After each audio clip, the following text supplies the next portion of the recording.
Gotta love it.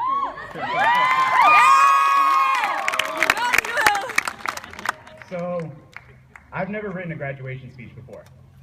And in order to get an idea of what I was going to say, I did what any other graduating senior would do. And I used the resources I had available to me to research the cliches that are said at most high school graduations. However, none of the examples I looked at really helped me all that much. I figured I'd look at a couple examples, fill in the blanks, but Doja Libby is very different. The location, the curriculum, the social environment, you name it, were all unique to the school. This made my job more difficult. However, it also gave me the opportunity to create something brand new, much like the Antioch School District did when they decided to create a medical pathway school that would challenge students and prepare them for the real world. How many of you thought that you had to have aspirations to be a doctor or a nurse in order to be successful at Doja Libby? This misconception proved to have little value as students displayed interest in a wide variety of subjects, such as engineering or animal science or journalism. For some people, their time at Doja Libby was just validation of their future endeavors to go into healthcare.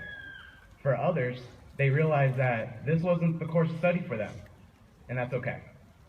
Life is a game of trial and error, trying out new experiences to see if they match your personality. Imagine spending years devoting your life to a single subject and then later going on to despise it.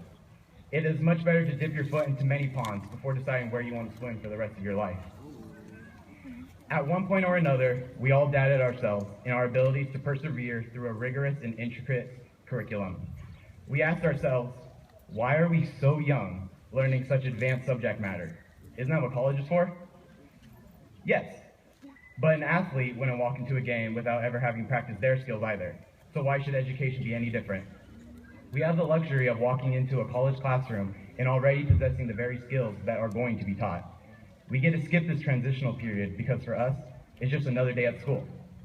Doja students rely on intrinsic motivation as opposed to having a teacher or a parent hold their hand to the path to success.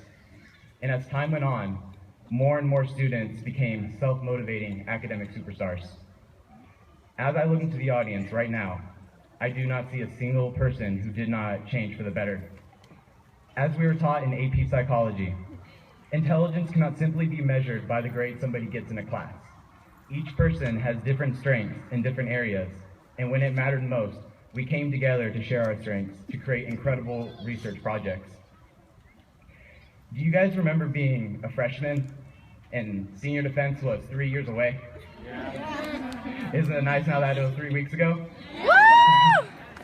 All the projects that past graduates had warned us about petrified us, but we made it through. When all this work is ahead of you, it makes it difficult to appreciate the purpose behind it. Now that we have finished it all, it is obvious to see the skills that we have developed, like time management and collaboration.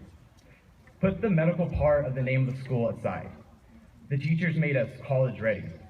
As we leave high school heading to wherever it is that we're going, we are more prepared for the challenge than if we had attended school really anywhere else.